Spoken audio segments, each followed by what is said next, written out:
And then Bruce actually kindly came up to Shepherdstown to deliver a talk for us because he himself is actually quite an astute scholar.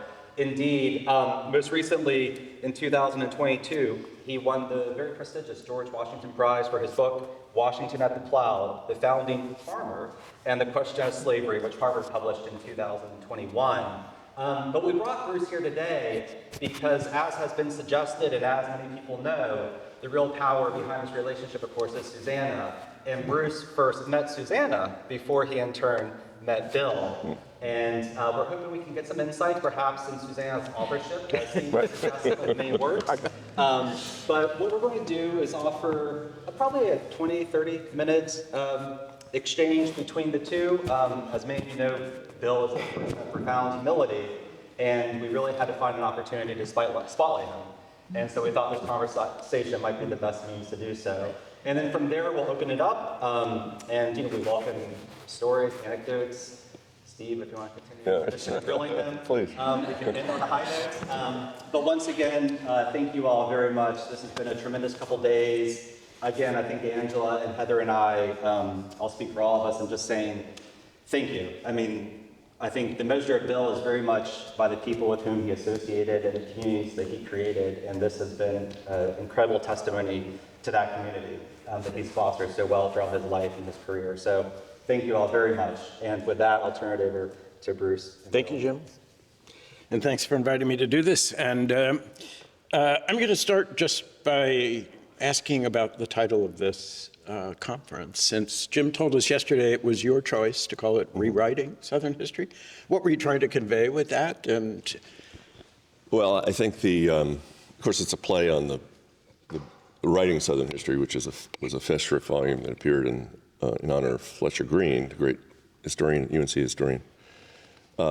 So my thought was rewriting Southern history would represent significant changes that we've had in the field over the past 50 or 60 years, hopefully. I think this group has sort of touched on a number of areas. So it wasn't just your own work you were referring to. You also wanted to encompass your mentor's work in doing all this. Yeah. If I could ask on a sort of personal note, you brought a particularly interesting and I think unique perspective to Southern history and Southern culture, and you grew up in one of the great citadels of Northern elite education. It may not quite have been the deep north of Cambridge or New Haven, but it was pretty close. Yeah. And then you spent extended summer visits in Montreat and in the Carolinas. You've talked about how your parents had a very self-conscious and distinct sense of Southern identity, probably one that was exaggerated by their living in the North for 40 years. Yeah. And I'm just wondering how you think that your first exposures to Southern culture and Southern identity have had an impact on your work as a scholar. Yeah. Well, I think the two of them sort of represented the white Southern diaspora that you got at the middle and late 20th century. So both of them were from small towns in North Carolina, central North Carolina.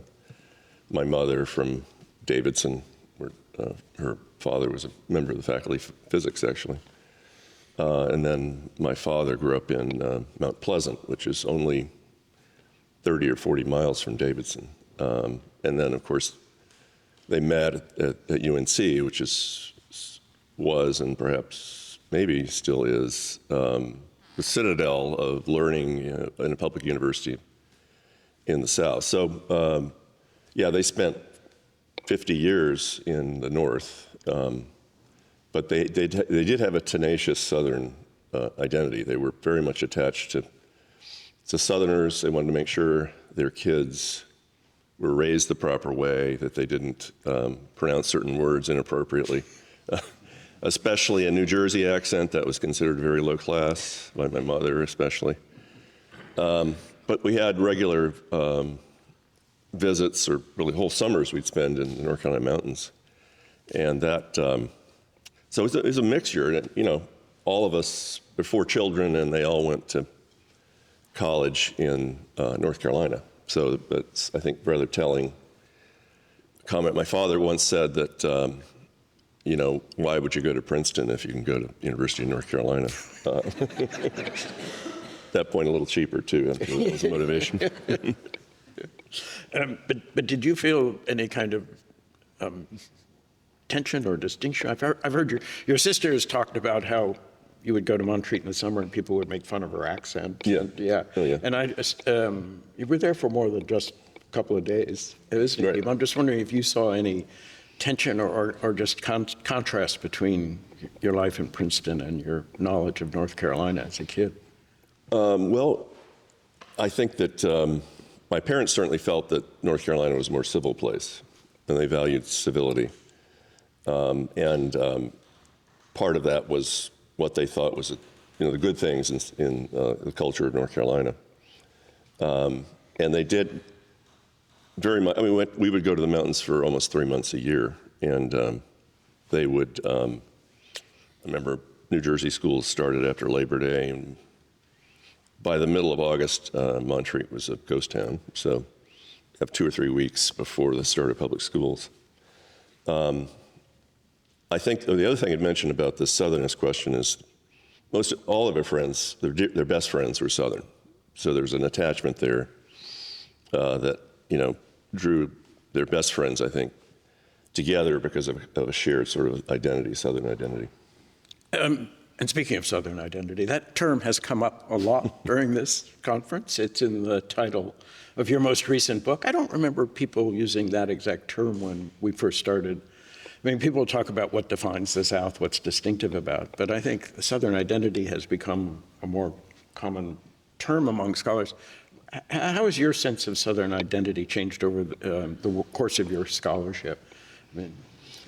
I think one thing I'd say is that the Southern identity is a more dynamic term. It describes something that's not particularly fixed or diverse geographically and socially. So that the use of identities has sort of, I think, coincided with Southern historians taking a more nuanced view, a more diverse view, really, about the South, rather than simply a monolith.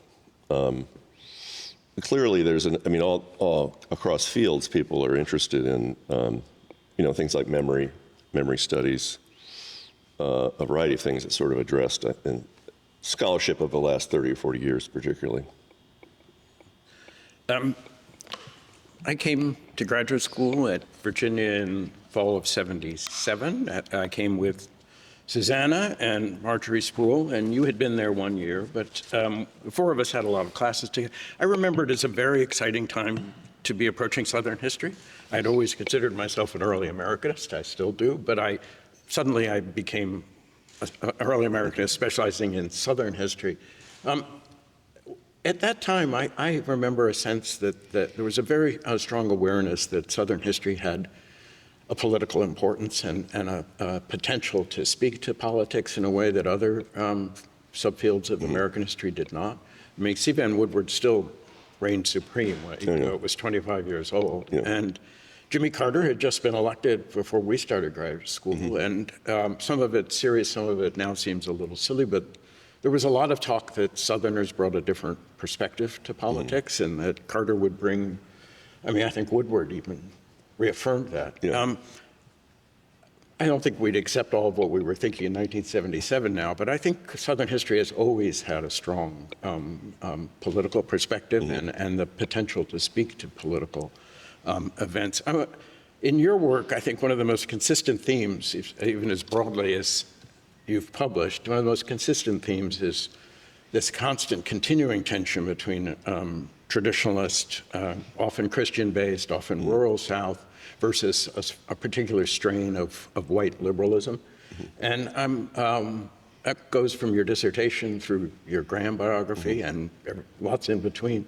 I'm just wondering how much you consciously think of the political implications of what you're writing, and when you're doing it, or whether it's just after you've told the story, you understand how it speaks to current politics. Most history is political, let's face it. Historians write in the context of their own time, and they interpret the past in the context of their own time. So I think there's been a political agenda behind, particularly involving Southern history, because of the fraught questions of race and class and gender that are particularly apparent in the South. So, going from the early 20th century, the genesis of Southern history, the sort of predominance of the lost cause and the sort of lost cause narrative, and then an evolution sometime during World War II, where Woodward, I would say, call it a Woodwarian sort of paradigm for understanding what the South means and what the political implications are. So when we were in grad school, certainly, it was Woodward. Were you in Paul Gueston's class? Yeah, yes. Okay. We were there together. His New South class. He was an absolute disciple of Woodward. It was Woodward this, Woodward that. And we had, funny story, I wanted to take his class, but I didn't want to. I had my schedule was full, so I didn't want to take it for credit. And I went to him. I said, Mr. Gaston, which is the way people are addressed at UVA. I'd like to audit your class. Can you do that? I don't think he wanted me in there. He said, yeah, absolutely, you can, with a much deep Southern accent, you can do it, but you have to do all the work. Okay.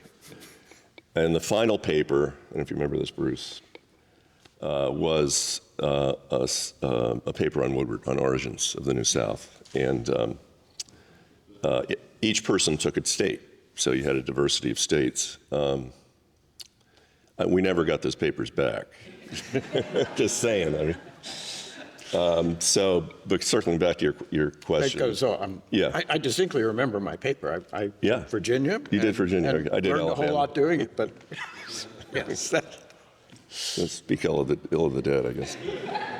But I will say, you and I and Susanna and Marjorie were all in that class, and that's really where I had that Gaston talked a lot about the import of Jimmy Carter being elected, right, and how there'd be people who understood defeat and difficulty would bring a different perspective to American politics. I'm not sure I buy all that, but so much else from that class still defines things. And I had never read Woodward before, so it was hugely important. I was going to ask, you've written so broadly and widely that it's hard to just focus on one chronological period, but there was a fairly significant departure when you did the book on Roots of Secession, right? And which is one of my favorite books, maybe because I like Virginia history and know the earlier period better. But I was wondering, so that's the first time, other than writing textbooks and lecturing, that you, as a researcher, deeply engaged with slavery, the politics of slavery, and the resistance of enslaved people. I'm wondering how that research experience and writing that book changed your approach to writing about Southern history after emancipation.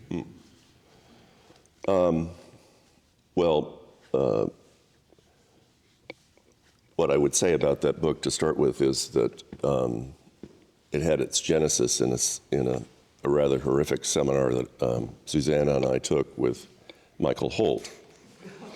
And Holt was known for his, shall we say, brutalization approach to graduate students. So in that class, we had to write two seminar papers per semester, always scheduled, before an important holiday or after a holiday was going to occur. My father, on Thanksgiving Day, my father got the police to let him in Firestone Library at Princeton so we both could work. She was more than happy to do. But I did, one of the seminar papers I did was a content analysis of secession in Virginia and Georgia. And Holt loved it. He was, for years, why don't you publish that thing? You should do that. But I didn't really believe in content analysis. I thought it was, sort of bullshit, really. But you're counting columns, counting words. How do you actually, reduce it to a number? So, but I always had an interest in this particularly bizarre world of Virginia of the 1850s. So I circled back to it as a result. And into it, original idea was I wanted to do a book about Virginia during the late antebellum period, and then Virginia in the postbellum period. But once I got into the 1850s, the mass of material, the newspapers, and then a particularly interesting source was the criminal records of Virginia, which came to the governor of Virginia because he had to review each of the cases involving slave crime, the crime of the enslaved. And these very interesting 500 of them I found, over 500, for Virginia, very interesting cases in their variety and how they describe the sort of inner world of, the strange world of slavery, and but also how the tensions that were there and how governors reviewing these instances of crime realized that there was a political dynamic going on here between the enslaved and the enslavers. So that kind of changed my whole approach to it, really, in a way. It was no longer just about the Michael Holt world of white people dialoguing with each other. It's involved now the oppressed, really, and the political resistance in many respects of slaves against the system. I think thinking about the career of anybody who's been as productive as Bill has been and as successful in writing about so many different things raises questions about just your craft as a historian and craft as a researcher and writer. And one of the books that I think at least reveals a great deal is the book about your family. And I think most family memoirs aren't very good. They're either flawed in a sentimental romanticization, or they're sort of a much too public therapy session for exercising what hadn't been worked out at home.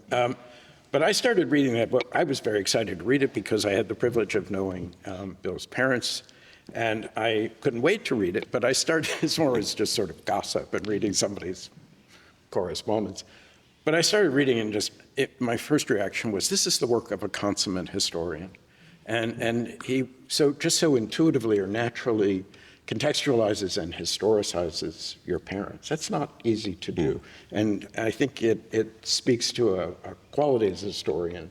And I do think you have a sort of an innate intuitive sense of how to do that. But I'm just wondering if you could talk about the process of doing that. Was it more challenging than writing about Jesse Helms or Bill Friday? Yeah, there are a number of different challenges involved in doing this, and how to frame the study, or how to frame the book. How much do I include about the backstory of my parents, both of whom grew up in North Carolina, but they came from very different backgrounds. My father was I would say nouveau. My mother was, highly cultured, not highly cultured. She came from a family of professors and lawyers, pretty much doctors. And so part of, I think, what I was trying to do in the book was deal with my own grief with the loss of these two parents and what they did for us as a family, and we had a wonderful family life. But I think there was a great deal of difficulty. One of the difficulties was finding a publisher, because publishers run away from this kind of book. University Press of Florida did a great job, I think. So that was a book. I mean, a number of people in this room read the manuscript, and they saw its various, see Michelle, Stephen.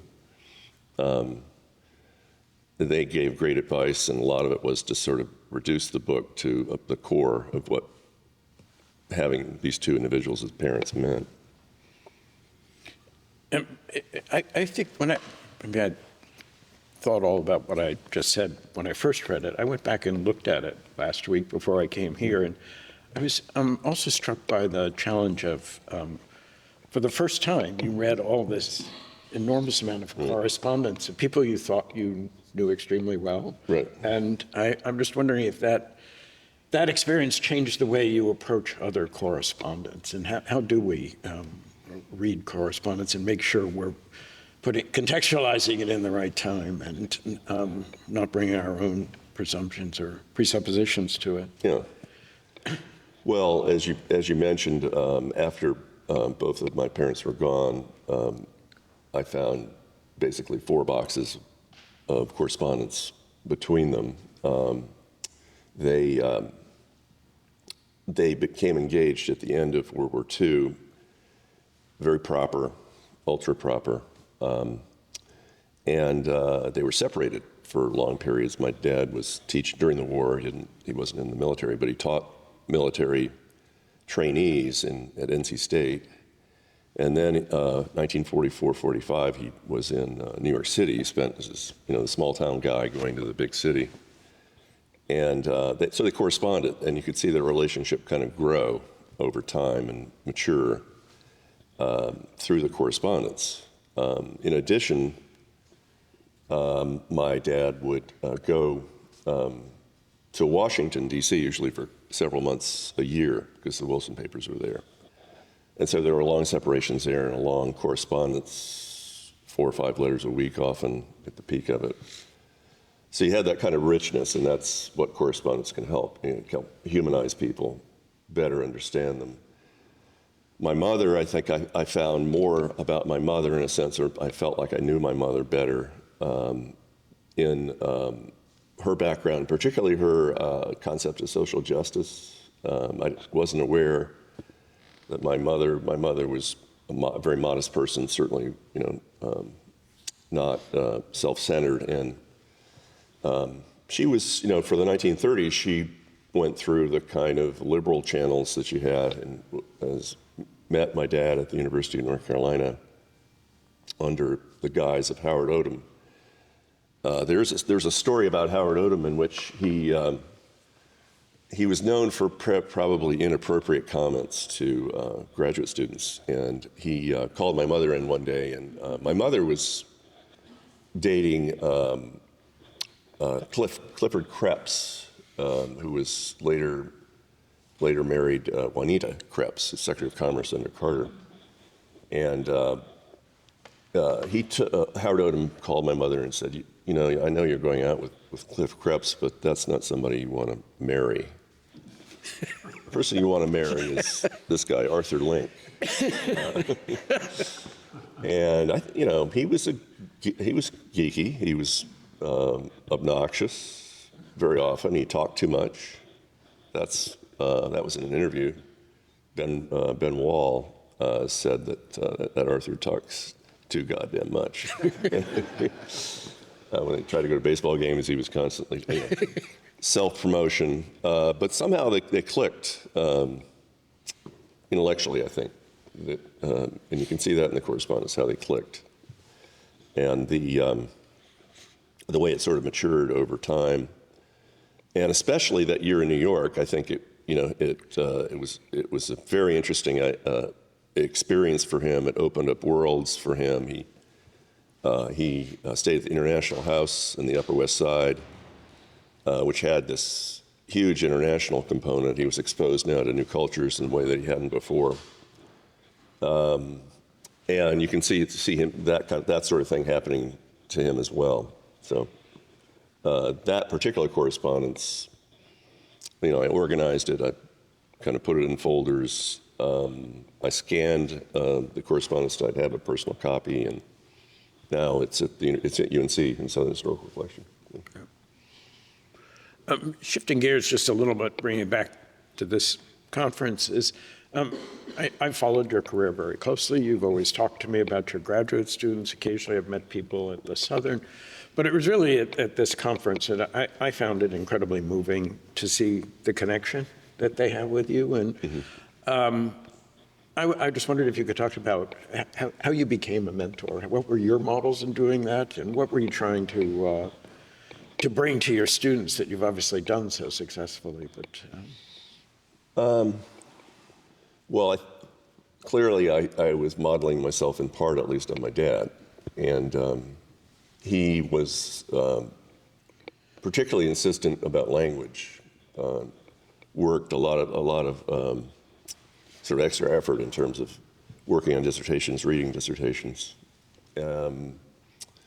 I got, I think from my mother, I developed, I hope I developed a sense of empathy that was characteristic of my mother. So in a way, there's kind of a combination of the two models of how you deal with people. My mother was the sort of person who troubled people were attracted to her. She had this sort of need to, I think, to advise, give advice, and maybe even mentor. So I would say those are the influences. Best teachers you had in college. I went to Davidson College. It was taught by almost entirely male faculty and very rigorous. So at Davidson, in those days, they beat it into you, really. And that sort of translated, I think, into, trying to model, or by example, trying to model the work habits, which I think is important. I don't ever remember people talking to us about work habits when I was in graduate school. I do think what Virginia was very strong on when we were there is I do think we learned how to write, and I think there was a even without, no one would have used the language, but I think that emphasis on empathy was there. There were, and I think are two strongest things that, and I see that in common with a lot of other you and of that era. Yeah. People, our cohort there. I just say this about Charlottesville was such a wonderful place. I kind of came in there newly minted BA and not really knowing, whether the future of a job was going to be that good. But Charlottesville is such a humane place and such a place that had traditions of civility, especially, I think, at the university. So I really found UVA to be and Charlottesville, breath of fresh air. Very different from Davidson experience? Certainly. Yeah. Mm-hmm. Yeah. Davidson was sort of it's a throwback. There was a lot of culture shock going on there because coming out of Princeton in the 60s, and then Davidson was, had a very conservative sort of odor to it, but it was a great place in terms of, learning how to learn, sort of the rich sort of experiences you get from liberal arts, liberal arts, humanities especially. There's a question I probably should have asked Bill a long time ago, but I'm going to ask it now. And when I was working on my recent book, I cannot tell you how many days I be struggling over how to create a narrative out of really disparate sources and then struggling of how to put this into the prose that I wanted to convey what I knew was in these sources.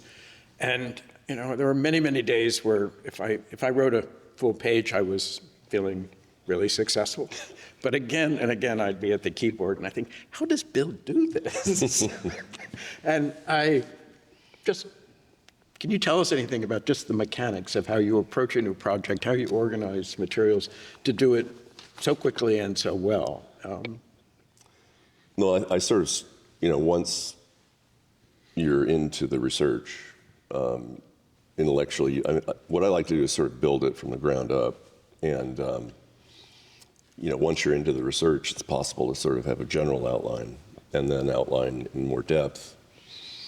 And with computers now, we don't use, most of us don't, I don't think, note cards anymore. So you need some way to sort of organize it. So there's a mechanical part where I was sort of an early adopter, I guess, of software that would organize your notes for you by, chronologically or by topic. That was true in Roots. Enables you to kind of organize a mass of material. The way I write is to write a fairly quick first draft and then spend an enormous amount of time and effort and impose on the generosity of people that were willing to read it to make it tighter and to sort of agonize over the language a little bit. Again, there's a lot of Arthur Link here, but his style was he'd write it in long legal pads, and very few words were changed. He would write their perfect prose. That's not the way I write. And that is the best advice I ever got, I think, was putting yourself, experiencing blood, sweat, and tears and sort of dealing with the language and trying to make the language concise and cogent, hopefully. Right. Yeah. Okay, well, it's still impressive. I mean, there's so many people who are very productive where I would rationalize and say, yeah, but they have no life. And when Bill has a very rich and wonderful family life and he has lots of interests, or I'd say they keep writing the same book over and over again, and Bill does not do that. I aspire to do that if I am more effectively. Let me just say one thing. Having both Susanna and the three girls, they're girls, but they're in their 30s and 40s. If you made a misstep, they were all over it. So if you thought you were pretty good at something, or you had a big head, they'd let you know, and still do, I think, Josie. So that helps you organize your life too, I think. And, keeps you steady. And Susanna has always been a superb editor and reader of even our first year of graduate school. I could see that she just had a... Yeah, she is an incredible editor in the sense that she vacuums up the mistakes and has her mind is such that when my mind doesn't work this way at all, but trying to find something, she always knows where things are. So it's almost like a panoramic view of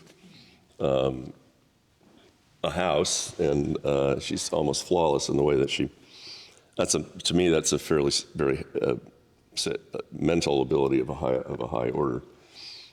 She's had this disability that confined her to a wheelchair, but she's become now a master of Zoom events and also a master of puzzles on a daily basis, and she draws us all into the puzzle experience. New York Times is sort of a rich source for her, but that certainly shaped me and the way my experiences for the last few decades. I do want to open this up to everybody to ask questions, but I have one last question about the sort of on the theme of this conference. And your work holds up extremely well, but is there any book that you would like to rewrite? No,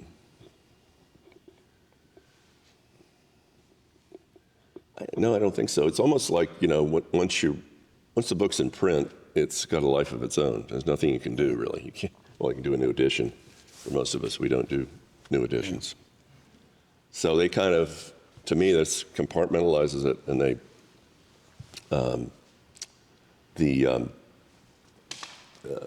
once a book is out, I sort of don't even look at it anymore. It's always a bit of a strange experience to go back and read something you wrote 30 or 40 years ago.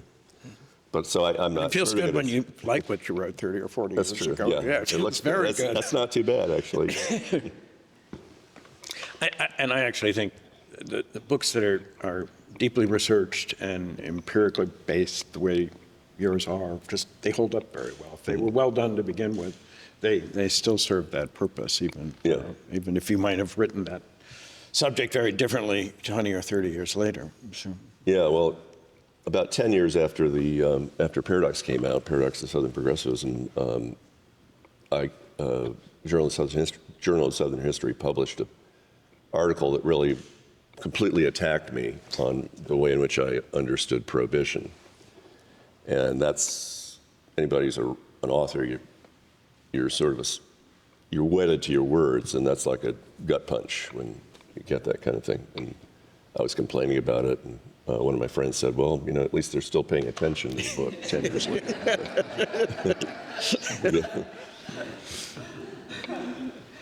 Absolutely. So, Walter. Yeah.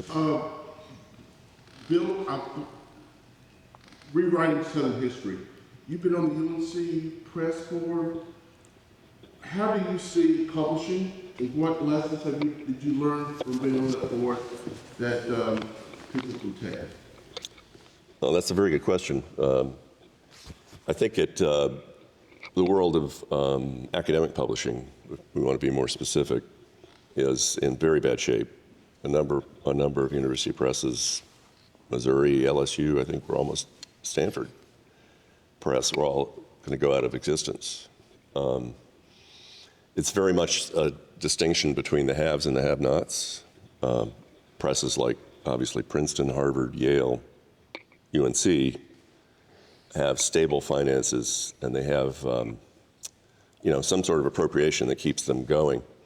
In contrast, presses like the University Press of Florida are on extremely shaky financial grounds. That's something that was obvious. They've had layoffs, they've had budget cuts, there's a lot of instability. It's also true of Kentucky. So the academic publishing is really in, at a critical period, I think. Now, trade presses, same thing to some extent. They've consolidated more. It's sort of the dream of most historians, I think, you do your first book with an academic press, and then your second book is a bestseller with a trade press. Very rarely actually happens. But that world is completely different. They don't look in the rearview mirror. Once your book is out, and if it doesn't sell enough copies, the Jesse Helms book, I think, was a decent seller, but not a particularly good seller because of its, you either hated Jesse or loved him, and neither side would like the book that I wrote. But I found that the commercial side, which is the Helms book, trade side, really sort of frustrating. I wanted to get the rights to Righteous Warrior, Jesse Helms' book, and I couldn't get anybody at Macmillan to respond. They didn't answer emails after a while. And so luckily I mentioned it to one of the editors at UNC Press, and he said, well, John Shearer, who's the director of the press, is close friends with the person at Macmillan. So he made a phone call, and lo and behold, I got the rights back. So the trade world is not as ideal as people think it is. That's what I'm saying. And in many respects, I think it's shaping the way we write history and the ability to get things out because of the lack now of venues for people, for first books especially. That was your question, wasn't it? Yeah, Okay. the only thing I was follow up with, I get a sense that even the big presses like UNC are not publishing as much on, like North Carolina, which has been a big topic for you, or Southern history, that those are those days fewer. Well, they still. But they're not going to be published in the big books in the monographs. Right. But as you know, the Civil War field, that's the preeminent press. We have one of the editors of the Civil War American series, Aaron. They're still doing Southern history. They've just expanded the list. I think they're very consciously have steered it more toward things that they hadn't done before.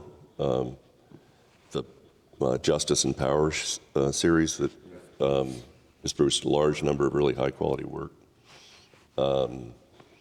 So they've tried to rebrand themselves, UNC Press, into a press that's more national and deals with a broader array of topics.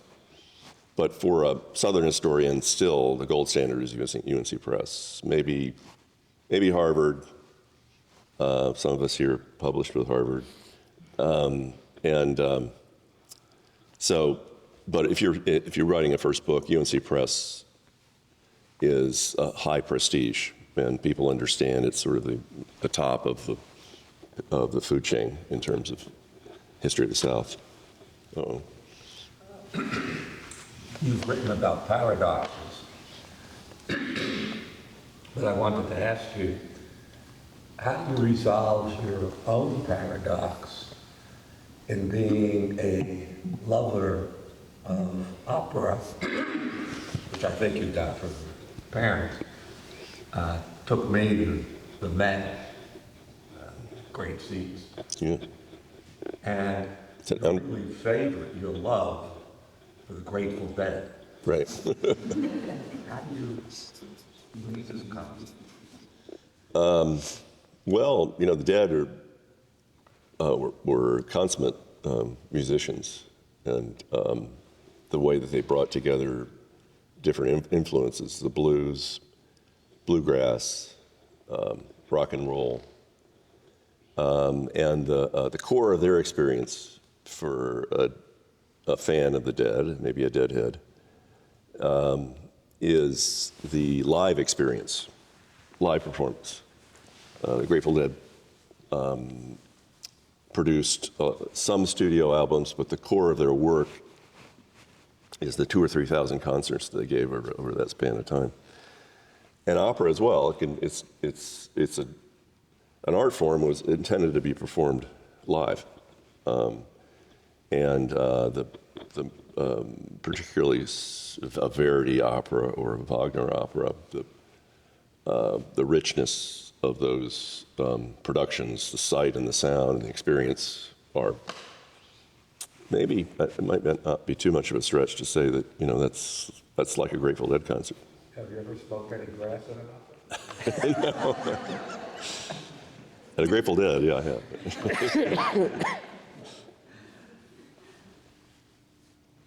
Nancy.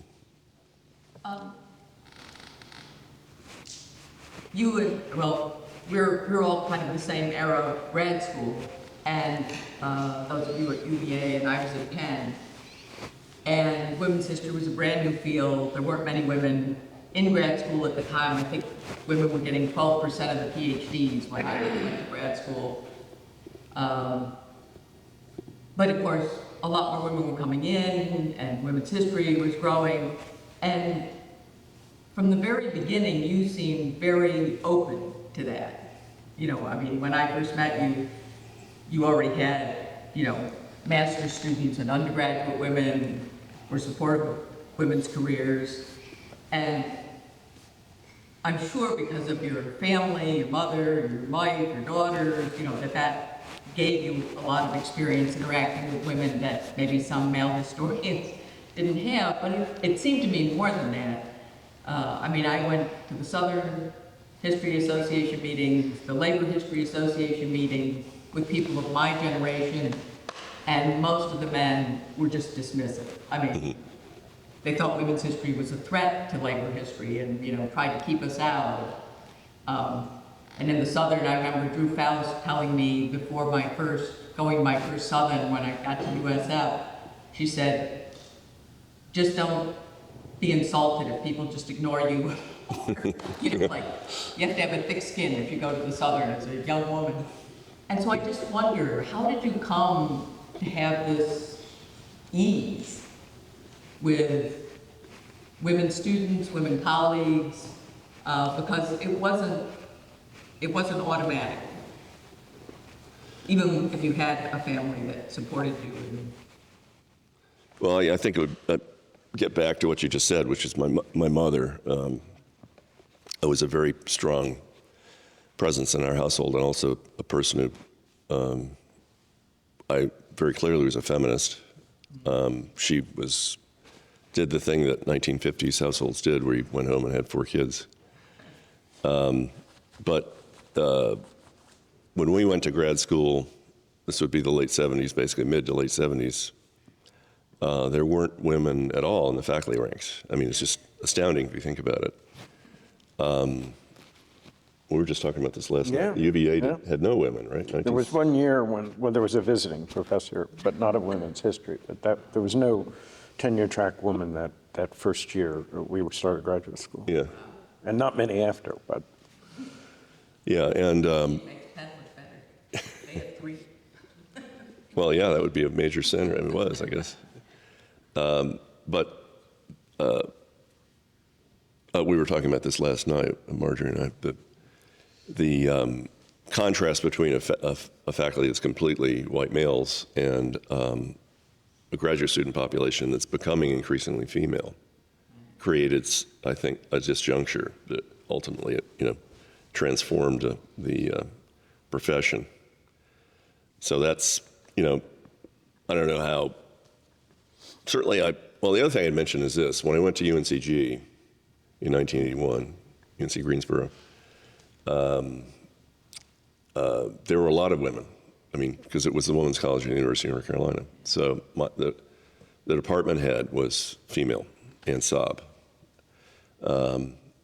So that was the kind of place where you sort of, women among ranks of the faculty were, operating more or less equal, often running the place.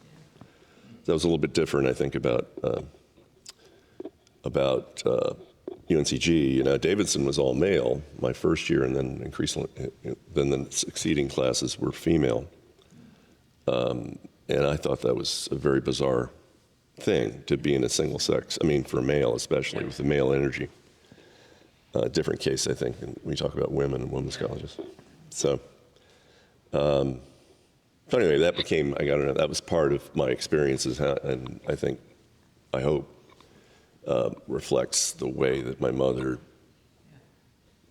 she liked to say, trained you, to deal with people, human beings, either male or female, in an honest and equal way. Yeah.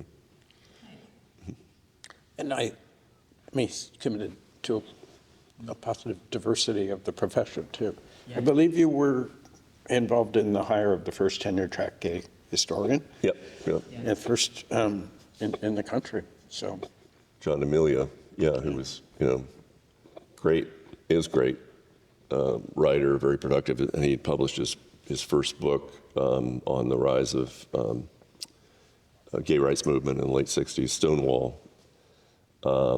And he just was so good when we interviewed him. I think the search was in foreign relations. And John said, sure, I can do foreign relations. He could teach. He actually taught a foreign relations class for a while, maybe even by the time you were there. Do you think, and I've always been curious about this, we've probably talked about it, but I just don't remember, having the name Link as an author and then going into history, either at Davidson or Virginia, do you think it was a help or was it a burden? That's a good question. I think it was both. He was sort of, he was definitely a rock star back in the 70s, and the name, immediately people Bill Link, and they said, oh, you're any relation to Arthur Link? Yeah, son. And then it was usually, why do you want to do this? I mean, why are you following in your father's footsteps, or somebody like that who's a giant really in the profession? But then I did, on the positive side, I had a father, parents that were both, deeply committed to learning, and they sort of encouraged me to try to ignore the buzz, because consistently in grad school, people would, it gave you celebrity in some respects to be the son of a famous historian, but it also, people almost automatically assumed that I was competing with him, and or that in terms of, could I rise to that level? So that part was annoying. But as I got farther in my career, people don't know who Arthur Link was. I think he's not read anymore, and so over time, it's sort of that the din sort of receded, and the annoying. I would say it was more of an annoyance than something that sort of guided the way I behaved. Yeah. You don't get credit. This one has finally. You don't get credit. You're seen as a scholar, and obviously the grad students came to you because you're a scholar. But what you don't get credit for, I think, is an undergraduate teacher.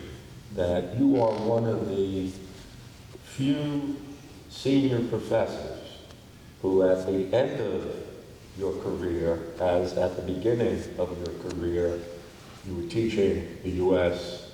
survey. Mm-hmm. And that's very rare. Can you talk about your commitment to teaching and surveying?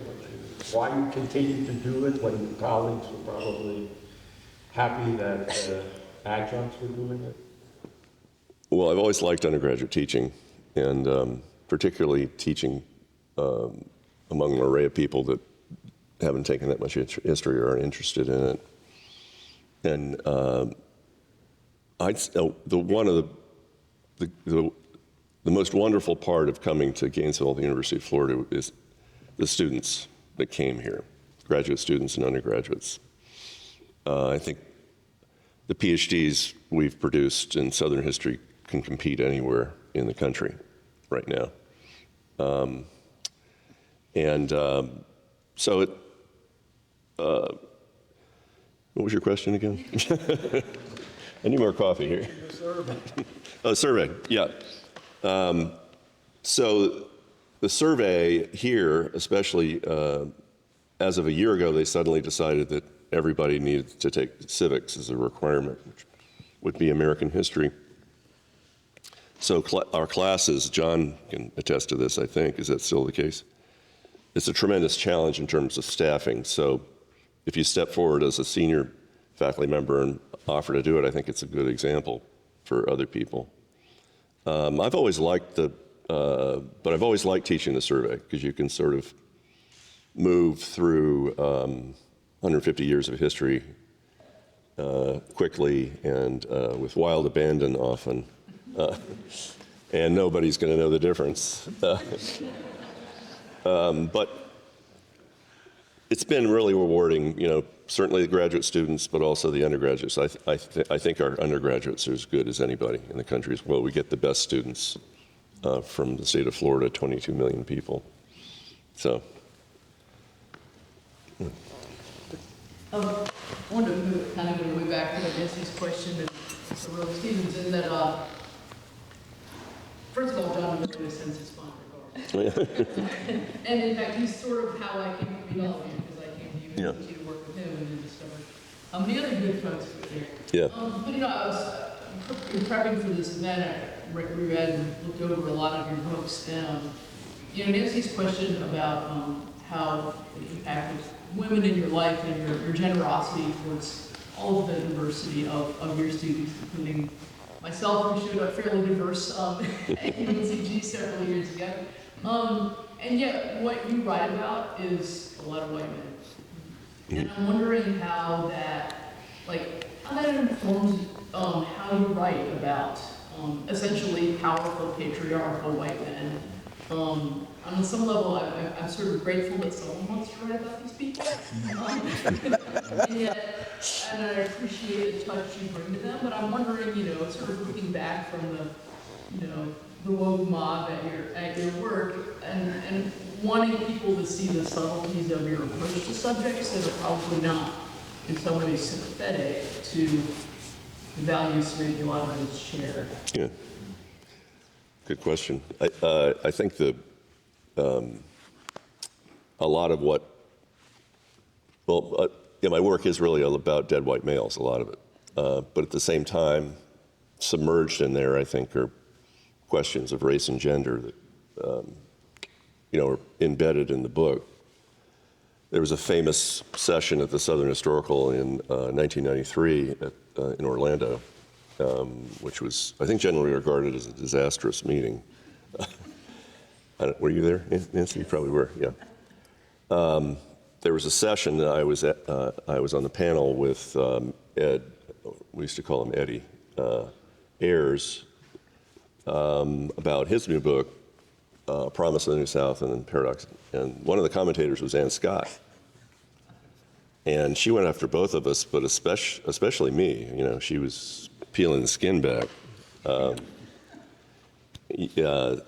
she said there's not any gender in here. How can you write about the progressive era without talking about women? Well, they're in there. I mean, I don't think she read the book. That was what my response was. The question of race, that's also, how can you talk about Southern history without talking about race? Governor of Florida doesn't seem to realize that. So I think it's a story. I hope the sort of stories I'm telling are talking about people in power, white males, but also how they've related and interacted with more disempowered people, whether by virtue of gender or race, or sexuality for that matter. Well, that was what was so delicious about your deposition and your testimony, which is that you, as largely a historian of Southern white men, are too limited and hampered by the governor's actions. Like, you know, I can't even write about Southern white men anymore. Right. Yeah, probably would receive the seal of approval from the DeSantis fascists that are there. Yeah. So anyway, did you read the deposition actually? A good chunk of it. Okay, just asking. But that, yeah, a lot of it was how can you teach properly a course in Southern history without talking about race? That was a fundamental question. It's impossible. Might have been possible in 1910, but it's not possible in 2023. That doesn't work. But But a lot of people with Southern history and looked at gender yeah, seem to find that pretty easy to do. right. You're right, you can't take out race, but they can't take out gender. And your books are just, your books are not like that. They're, you know, race and gender, well, the true language is if you're talking about normal people, you know. I was afraid you were going to take Ann Scott's side on that. I believe Marjorie organized that session. That's didn't right. You? Absolutely. You organized that session. That's right. So I have you to blame. I was there. All right. I remember that. And in fairness, she was pretty hard on Ed, too. She was, I yeah. distinctly remember her telling him to cheer up because he was... Suck it up and take it like a man. Yes, exactly. But we do remember it 30 years later. Yeah, we can spend a lot of time talking about Ann Scott's stories, I think. No, that session. No. Josie. Josie, you had it. Honestly, it's been really fun to watch you and see you in this professional setting that we don't always get to see. But I'm curious what you would consider your highest points and your lowest points in your career as you've been looking back. That's good. Good question. Well, low point, I think, was my first book, which was, it was a real struggle getting the book out. And I think that's probably true of a lot of people. Transition from dissertation to book is a wide gulf often, you know, how that is accomplished. In those days, the tenure clock was 6 years at UNCG, I think at most places. Now it's 7. But the book went through one reading, and the first reader said that this book is not worthy of a first-rank university press. And that, I thought, was the end of the story there. I had a great deal of difficulty sort of dealing with it. It was only rescued, really, at the last minute when one of the editors there, actually the director of the press, said we should go ahead with it and get other reports. And, you know, in the 5th or 6th revision of the manuscript, you can't stand to look at these words anymore.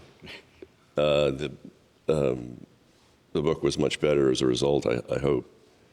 But it came out in time, so, but it was the nick of time in a sense. High points, certainly, you know, birth of my children, I think, would have to be, since you're here, Josie, I'll say that. Yeah. Presidency of the Southern Historical Association, which is the, you know, kind of the mountaintop of our profession. I was very humbled by it. I was kind of amazed that I'd become. I know that Marjorie was on the nominating committee, and I don't think it would have happened without her. I didn't campaign for it at all. But I had to sort of pinch myself that that I'd actually been elected as president of Southern Historical Association. Bill, so in between the time of your first seminar paper with Paul Gaston up until now, what's the evolution of sort of the questions about Southern history that people have been asking, and the methodological approaches, how's the field evolved in this 45-year period? Well, I think it's become more of a story, less about dead white males, certainly, and more about questions of race, class, and gender, basically. In the period between Paul Gaston's class in, I think it was 1978, and 2023, the field has been remade, and in large part because of younger scholars who did new approaches, and especially ones that saw the history of the South in terms of race, class, and gender. So that I think over time, this is what's happened to the profession.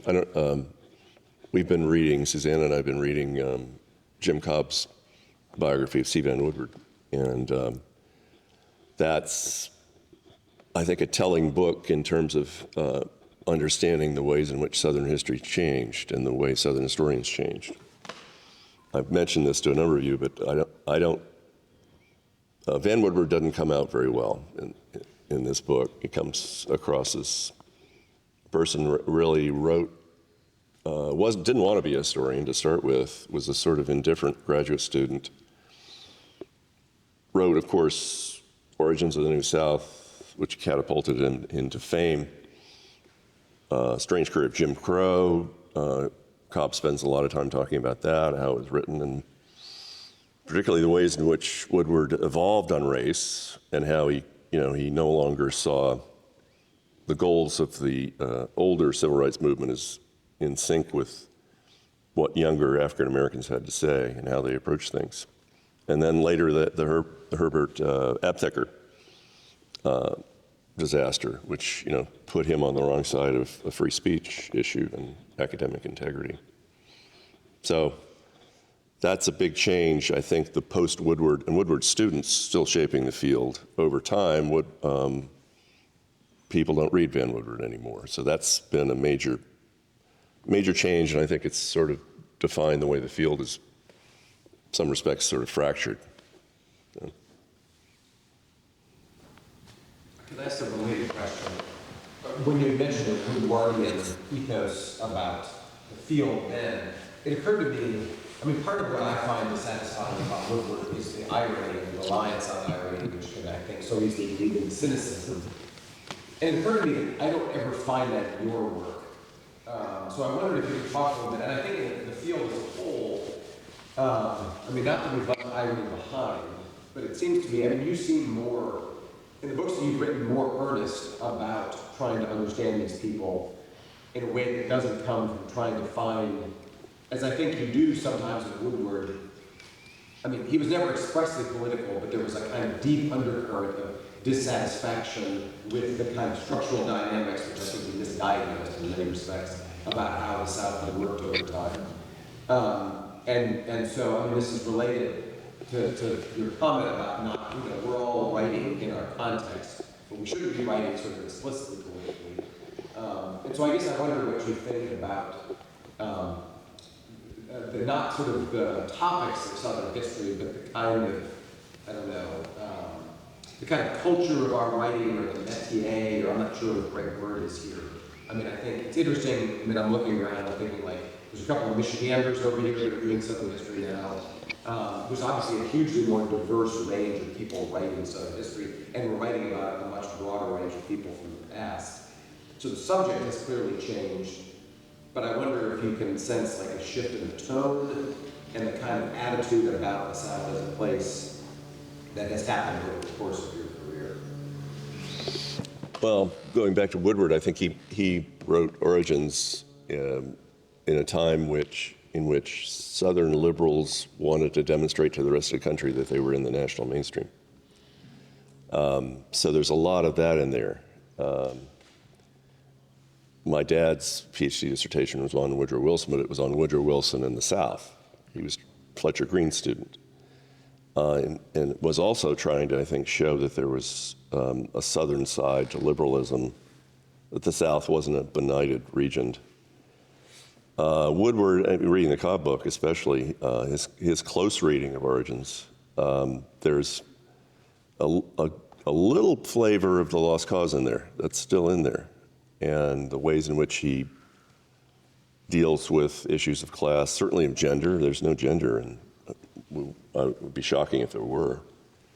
That's been part of the Woodwarian sort of paradigm, and that's broken down over time. I think we're in a different period. I mean, the other thing might be, it's I think particularly shocking is the decline in membership in the Southern Historical Institute, the SHA. They've experienced, a third to a half fewer people.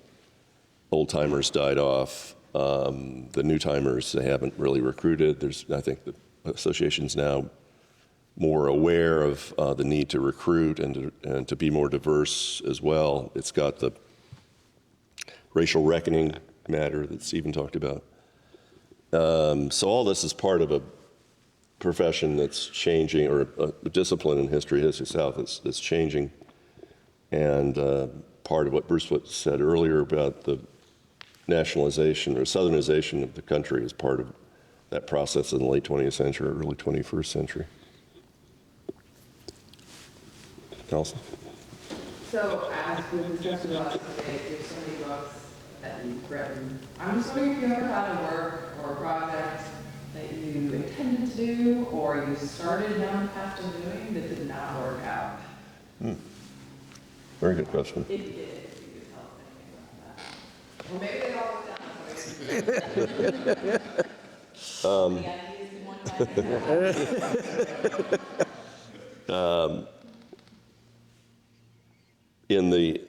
there's always a bit, to me at least, this is part of my DNA.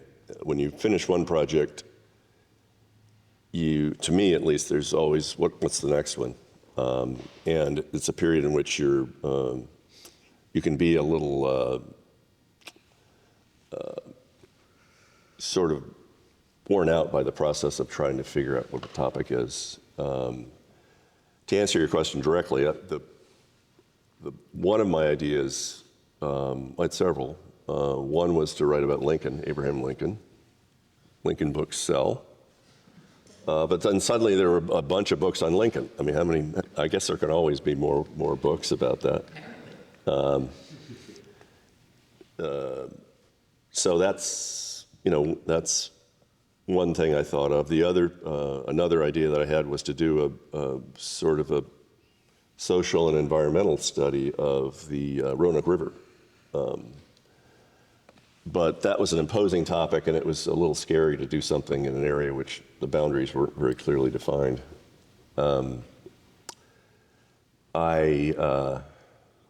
in terms of books I did write, two of them, the Friday book and the Helms book, Susanna was kind of like, why are you writing a book about these people?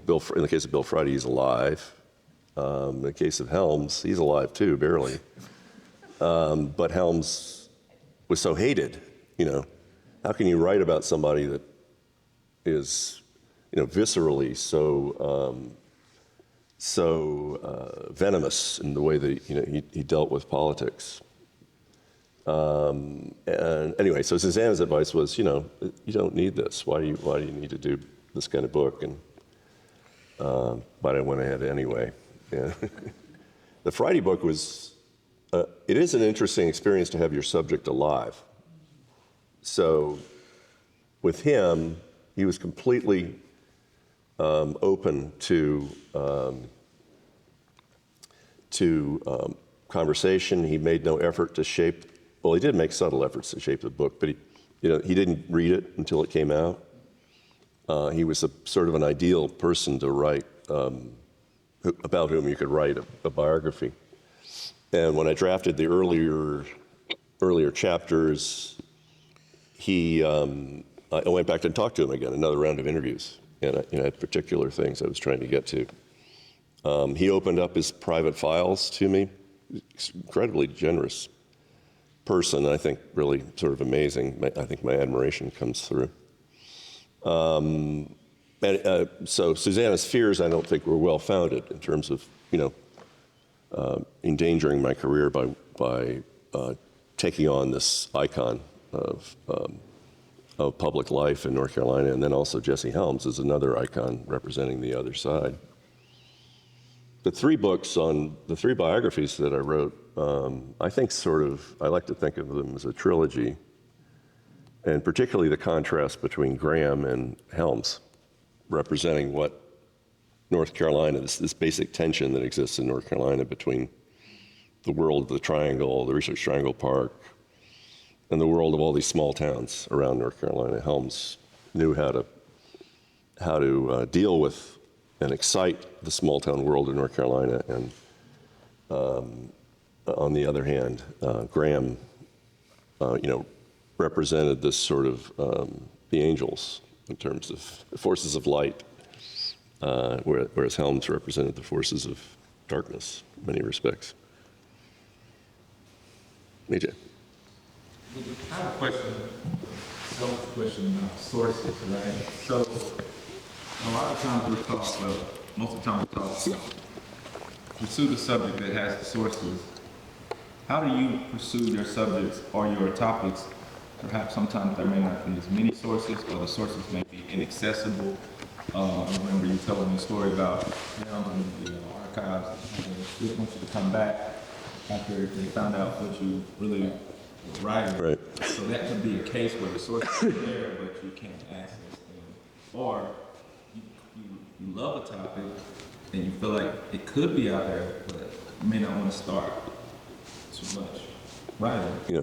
So can you talk about what leads you to a topic based on the sources or the access to the sources?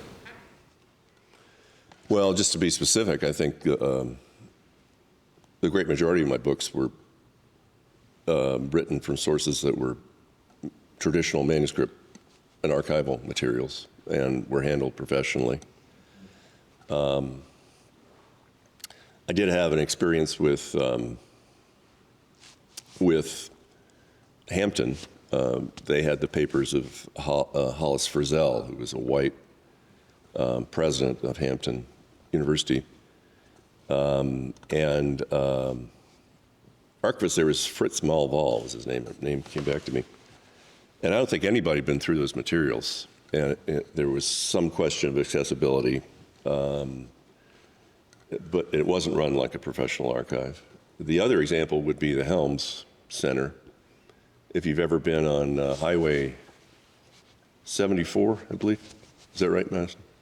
Goes east from Charlotte toward the coast. It's pretty desolate. And Wingate is, there's nothing to Wingate. Might be a food line there.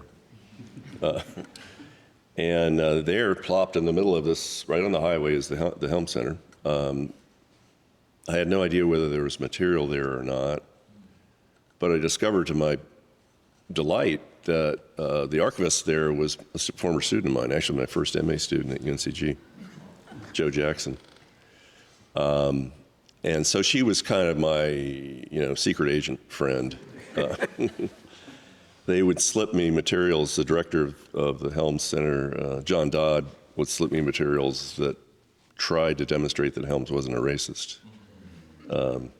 Here's a black person writing to Helms. Pretty thin dossier. Right. One. Yeah, we're not working with much here. I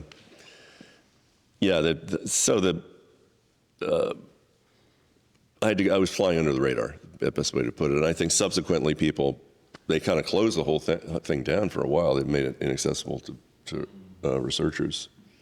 the center had this enormous quantity of materials, particularly, well, one particularly rich part of it was the correspondence related to his viewpoint editorials. He gave over 2,000 television editorials. Marjorie, you grew up listening to him in Eastern North Carolina.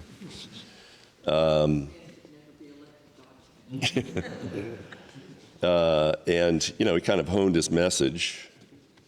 And Helms was interesting in the combination that he represented of a street fighter on the one hand, but on the other, a person who was actually personally, supposedly, quite nice.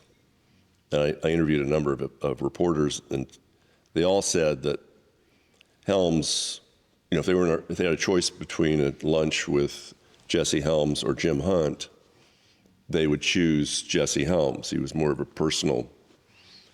He ran a constituent services operation in North Carolina that was the best. And there are lots of stories of Chapel Hill liberals that had a problem with a visa or an adoption, international adoption, and Helms's office got a hold of it and they immediately resolved it. So there's that part of Jesse that,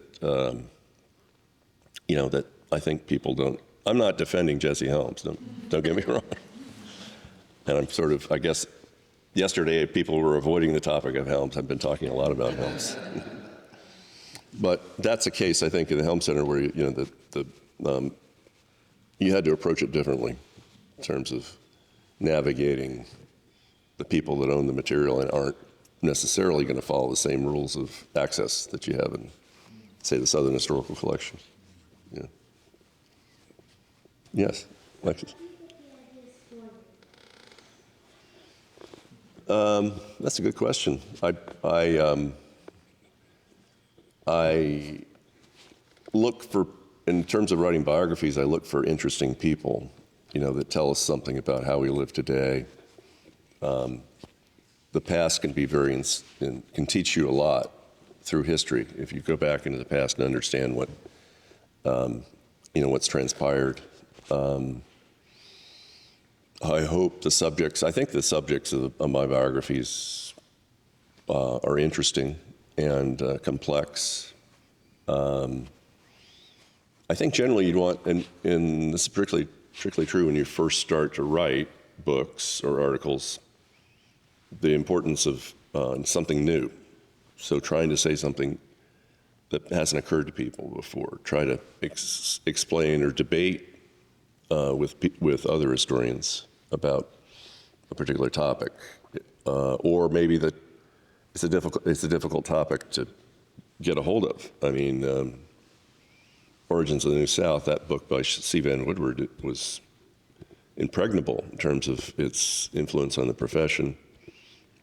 Ed Ayers tried to, you know, take it on. I don't know whether he really succeeded in The Promise of the New South.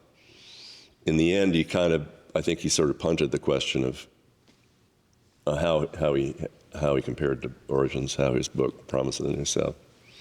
But hopefully they're interesting topics. Alexis, my approach is to hopefully find things that people want to read. That's all historians want, all writers want people to read their books. You know. I've always liked it that you haven't been caught up in academic faddishness. Right. You pursued it. I remember that. Who was the academic that said something about don't worry about all these new trends and trying to show that you're really with it, because the academic, what they say is the wave of the future ends up often being the spit thrown on the beach. And it's like, you know, you can get caught up in these things. And Bill avoids that and goes after subjects that you think are important, you know, that draw you, and you never lost the craft of the narrative. The narrative. And, that's what makes, I think, these things enduring. But the public's consciousness, public servant side of you that you got from your dad that permeates that the best of the North Carolina system, I think, is evident in your choices, including going after doing the work on Justin Helms. I think it's really important to study people like that because he made, unfortunately, such an incredible impact on our world, and certainly on North Carolina. And if you don't study him because you don't like him, nobody ever understands how he managed to do that. Right. But even though I think that your work as his public service is healing history. Historians write about all kinds of subjects that I might not choose to write about, but I think, of course, are extremely legitimate. But I like the kind of work you do because I think it helps us a lot. Yeah. Yeah, thanks. I think the challenge with the Helms book was writing about a person that you didn't like or you really I mean, I voted against him 3 times. Went through 3 very vicious senatorial campaigns. So how do you write about something you don't really like? How do you try to explain that? I think I tried to compensate by hopefully leaving behind. I didn't want it to be a screed against Helms. I wanted it to be a book that sort of explained the man. My father was really he was an empiricist. He was in that 20th century historian group of, they believe that just the facts man, basically, approach, more narrative than necessarily heavy analytical structure. So yeah, I think our goal as historians is probably to write books that people will read later on. And To get tenure would be good. that's true enough. After 10. I think your Jesse Helms book in 25 years will be seen as your most important book. Because that is so underrated now as the key, at least one of the keys, to the proliferation of political conservatism, social conservatism in the late 19th and late 20th and 21st centuries. I mean, Reagan, of course, is seen as the progenitor of it, but Jesse Helms probably reflects everything that has come to pass, in the last 40 years, 50 years, culminating in Trump. Yep. Yep. Fake news, all these kind of things Yep. you can see. Attacks on media. And so I think as people look back and try to figure this period out, that's going to be maybe your greatest contribution. Yeah, well, He hopes so, 'cause his name's in there. I know. going to say, we all know it's of interest in this. Yeah, Stephen wanted, I didn't dedicate the Graham book to anybody. I mean, it sounds immodest, but I just didn't have anybody else to do. I mean, You did run out of people. yeah, I mean, I dedicate it to my dog, I guess. That would, Teddy Link. So yeah, and I still get a lot of inquiries on Helms. I would say that's true. The various things I've written. The most common query you get by email is about Helms. And he's not going to go away. I don't think, the way he was able to bring all these people to the table, evangelicals, libertarians, anti-communists, racists, into kind of a coalition. The way he used the Senate, he modeled a certain behavior that sort of has led us to Marjorie Taylor Greene. So yeah, I think Helms is a central figure in trying to understand the rightward turn that began in the 1970s, culminating with Trump. Yeah. Yeah. In writing about subject, it says Helms clearly has to do excess compassion and empathy. in order to try and portray a nuanced sense of this person. So my question is, how do you generate compassion for individuals which you may have a sense of bias against or even a vitriol? And is there a limit to the compassion that you're able to generate for subjects of history, not just Jesse Helms, but perhaps people beyond that? Well, in the case of Helms, I really had to contain myself, I think. And, on the one hand, you're sort of obliged, I think, to point out what motivated the man or the impact he might have had on, say, the civil rights movement, or the way he defined. Helms defined a response to the civil rights movement, in which it was all about federal intervention, all about constitutional questions of state rights, rather than are we going to integrate. So, yeah, I mean, that was a difficult book to write for that reason. And as I mentioned earlier, I think it was betwixt and between, because Helms haters were not going to read the book. And then the people that Helms lovers thought that the book was too critical of Helms on the issue of race, especially. They didn't care about the issue of gay people or the demonization of gay people, or last part of Helms' career where he became the #1 homophobe of the U.S. Senate, certainly. I'll say this about Helms. I think the more you got into it, the more complex the guy was. He was, people sort of assume he was a buffoon, which he was in a lot of respects. But what they don't understand is the guy was very smart, and he would draw people in these editorials, the Viewpoint editorials.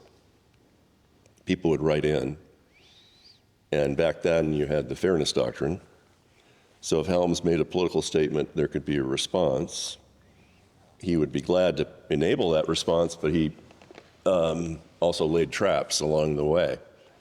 So the correspondence is very rich. He took great pains to respond to all the people that were attacking him, writing in and attacking him.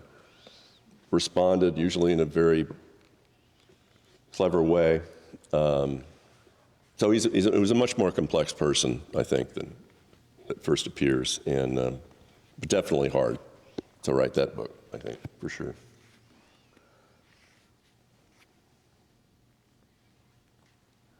So what is the next book? Well, if we ever can complete our move from Florida to North Carolina, that's been the only thing I've worked on for the past few months. I'd like to go back to Helms. I've mentioned this to several of you, but a shorter book. The book that came out in 2008 is basically 500 pages. When I sent that book in, my editor said, well, it's too long, we need to cut it. And then I said, well, what should I cut? And he said, well, you really can't cut anything. So. But I want to return to Helms, and I want to focus on the themes of race and sexuality, implicitly gender as well,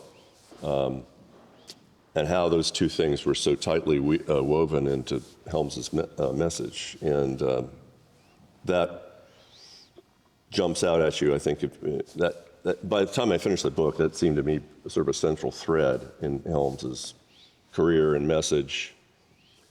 Beginning in 1966 with this case in which he wrote a series of these TV editorials that attacked a graduate student at UNC who was teaching Andrew Marvell's To My Coy Mistress.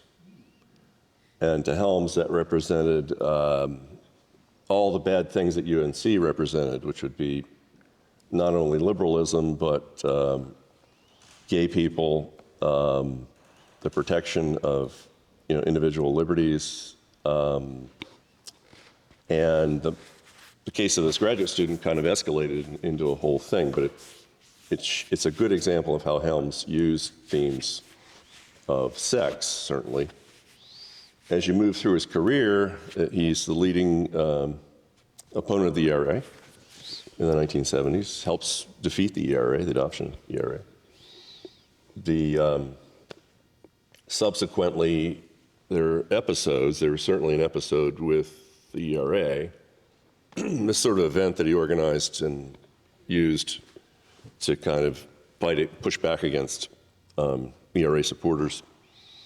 And 1983, fast forward to 1983, you've got the debate about making Martin Luther King Jr.'s birthday a national holiday. And Helms opposed it, he filibustered it. He demanded that the FBI's tape recordings of King and possible sexual activities of King, that those things be released. They're under seal. So he filibustered. I think that ultimately it was like 99-1 or something that adopted the King holiday. But continued then, I think the last phase of this would be about AIDS, how Helms became a leading homophobe, but also demonizing AIDS as a sort of divine retribution against gay people. So that's kind of the contour. It's a shorter book, and then a book that would be more thematic than necessarily as detailed or narrative as the first Helms book was. Would you make that link then to Trump? Yeah. Oh, yeah. Implicitly, that's, yeah. Helms paved the way for Trump. That's, yeah. Yeah, but I'm saying since you wrote the book in 2008, you had Trump. Right. So you can do an update. you would make that, yeah. Okay. Yeah, exactly.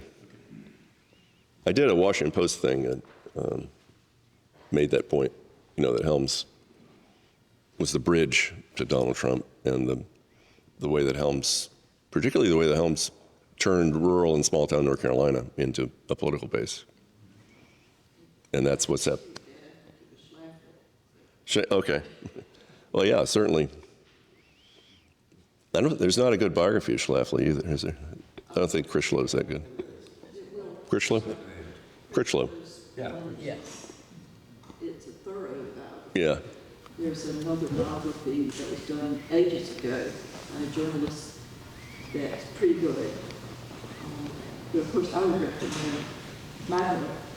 Of course. Which deals with her quite Big piece of Schlafly in there. Yeah. her alliance with him. Yeah.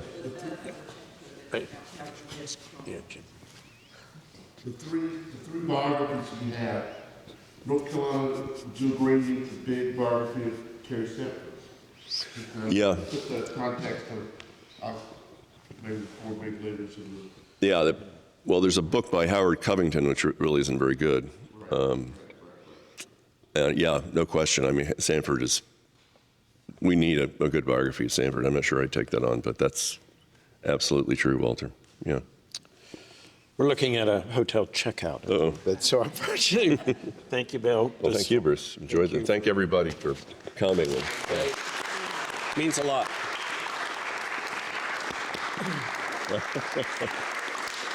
Okay. Thank you.